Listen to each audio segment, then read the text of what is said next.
I hope you're all doing really well. Soup season has definitely arrived, at least here in the Northern Hemisphere.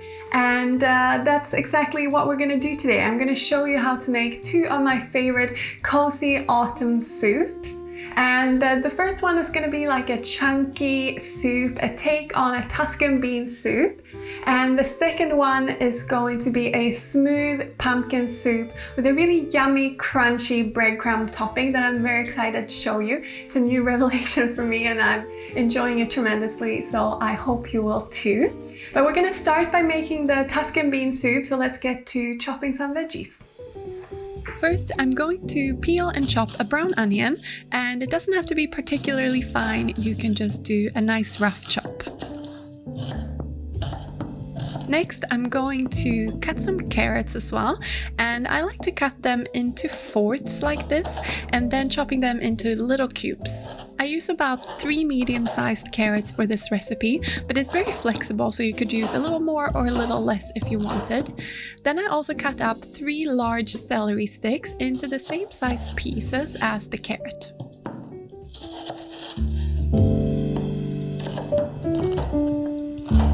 I set these chopped vegetables aside and prepare some kale, and I'm using cavolo nero here or dino kale, but you could use other types of kale also if you can't find dino kale or you just have some other type of kale on hand. And I'm using about 150 grams worth, and I'm removing the leafy part from the stem, and then I'm going to rip that leafy part into smaller bite-sized pieces and set those aside. Then I'm also going to chop up the stems, because you know you can eat the stems, right? They're really yummy in soups, and I just chop them pretty finely and add them to my pile of chopped veggies. With that prep done, I'm ready to cook the soup, so I heat a large pot over medium heat and I add about 1 or 2 tablespoons of olive oil to that. And once it's hot, I add all the chopped vegetables and I saute them with a little bit of salt for about 4 or 5 minutes until they've softened nicely and released a lot of liquid. I like to partially cover the pot with a lid in this process just to allow the vegetables to steam. And you'll be ready for the next step when the veggies are nice and glossy like this. And next up, I'm going to add in some garlic cloves. I used 3 garlic cloves for this recipe, and I just peel them and press them into the pot.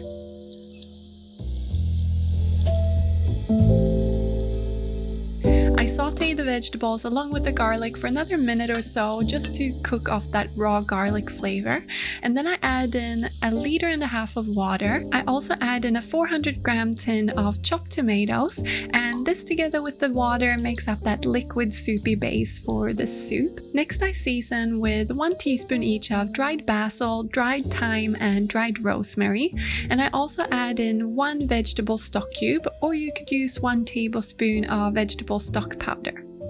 Then I turn up the heat and give all of that a good mix, and then I add in 2 tins worth of white cannellini beans. That's about 460 grams worth, and I stir that through, and then I allow the water to come to a boil, and then I turn it down to a simmer and allow it to simmer for about 10 to 15 minutes or until the carrots are tender but not too soft.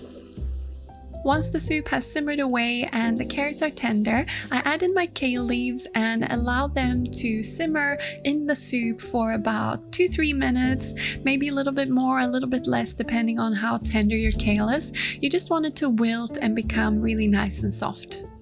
I also like to season with salt and pepper here and make sure that the flavor is on point, because this is the soup finished. I like to serve it in quite shallow bowls. I think it gives it a sort of rustic look, which goes really well with the soup. And on the side, I like to serve some garlic rubbed bread. All you need to do is toast some bread, cut a garlic clove in half, and rub it all over the bread. And it's a nice thing to dip into the soup. Finally, I sprinkle over some vegan parmesan or nutritional yeast. This is optional, but it tastes really yummy.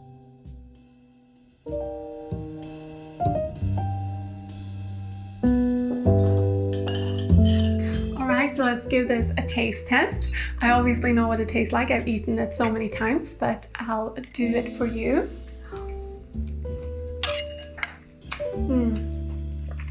At the moment, this is my all-time favorite soup for the last like 6 months. Is it a year? 6 months to a year. I've been making this every week. It's so hearty, filling. It's got lots of like umami, savory flavor. I love the kale in there and the chunky vegetables. It's just really comforting and delicious. And yeah, before we move on to making the second soup, which is the pumpkin soup, I want to thank Skillshare for sponsoring this video. So for those of you who don't know about Skillshare yet, it's an online learning community with thousands of inspiring classes for creative and curious people, and they cover lots of different creative topics like photography, videography, graphic design, illustration, and even cooking. The list could go on and on. And one thing that's really nice about Skillshare that I appreciate, and I know a lot of other people who use it appreciate too, is that it's curated especially for learning, so there are no ads. And they keep adding more classes to the platform all the time so you can stay inspired and discover new things. The most recent class I took on Skillshare is called Start Drawing, 3 fun, freeing exercises to spark your creativity. And I've always wanted to draw but been a little bit intimidated by it. But Carly Coon's class was a lovely introduction with simple and approachable exercises, which really did make it feel fun more than anything else. If you would like to try Skillshare for yourself, the first 1,000 of you to click the link in the description box will receive a 1-month free trial to Skillshare so that you can try out all the classes. But now let's get back into cooking and let's make the pumpkin soup. All we need to do first is just cut a pumpkin in half and roast it in the oven. It really is very simple. Let me show you. For this recipe, I'm using 1¼ kilogram of Hokkaido or red curry squash, but you could also use butternut squash if that's easier for you to find. And firstly, I need to cut it in half. And when you do this, be really careful because it can be pretty hard. But once you've cut it open, all you want to do is remove the seeds using a spoon. If you wanted to, you could toast these seeds in the oven. I'm not going to be doing this today, but if you wanted to do it, you just rinse them and then season them and toast them until they're nice and crunchy. Once I got all the seeds out of my pumpkin, I'm going to place them on a baking sheet and drizzle them with about ½ a tablespoon of olive oil each. I'm going to then spread this olive oil using my hand so it coats the flesh nicely. To season the pumpkin, I'm using Aleppo pepper flakes, but you could use any type of pepper flakes. And I'm using ½ a teaspoon that I spread over the 2 halves. I also sprinkle over some sea salt and some black pepper to taste.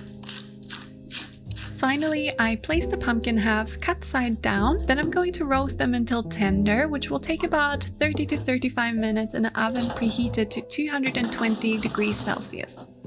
While the pumpkin is roasting, I prepare some other things for my soup, and I start by chopping up a brown onion really roughly.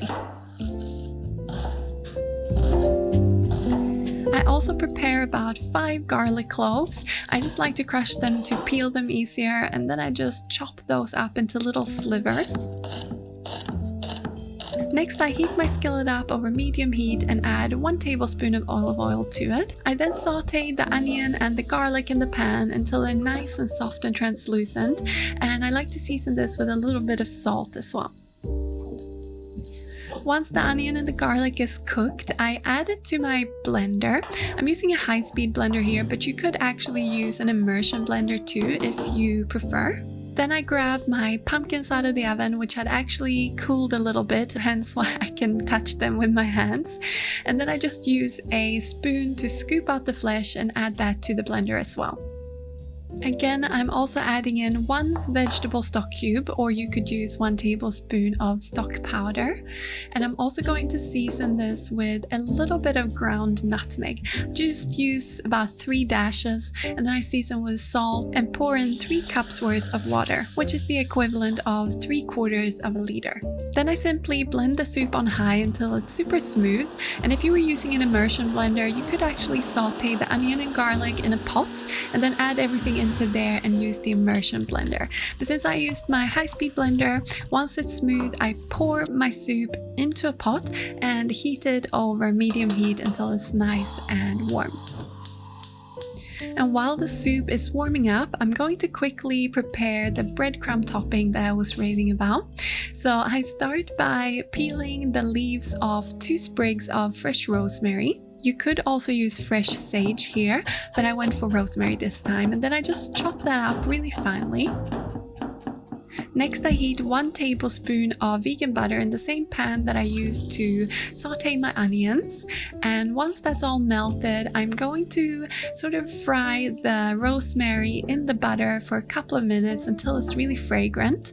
And then I'm adding in 1 garlic clove that I simply press into the pan. And again, I'm going to saute this for another minute until fragrant, and then I'm going to add in about 3/4 cups worth of breadcrumbs. For these breadcrumbs, I just used some stale bread that I had lying around, and I just blended that up into a breadcrumb consistency in my blender.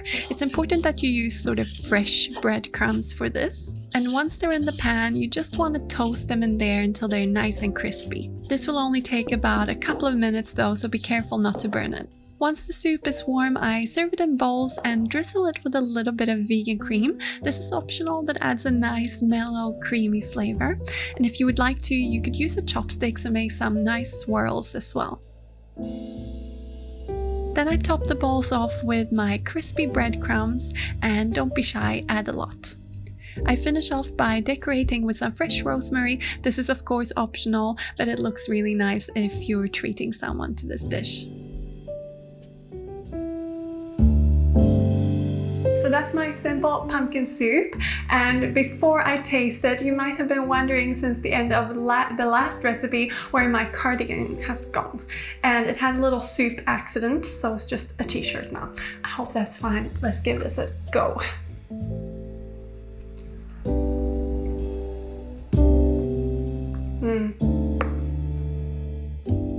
I just love soups. I don't know about you, but I can eat soup any time of the year.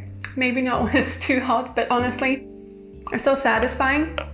And this breadcrumb topping really makes all the difference, because the soup itself is very simple, it's quite mild, although it has a lot of richness and savory flavor from the garlic and the pumpkin itself. But that crumb just adds a nice texture, a little bit of flavor, a little bit of saltiness.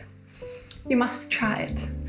Anyways, I hope you enjoyed this video. As always, you can find the recipes linked in the description box if you want to see them written out. And I look forward to seeing you next week for a new video. Take care, everyone.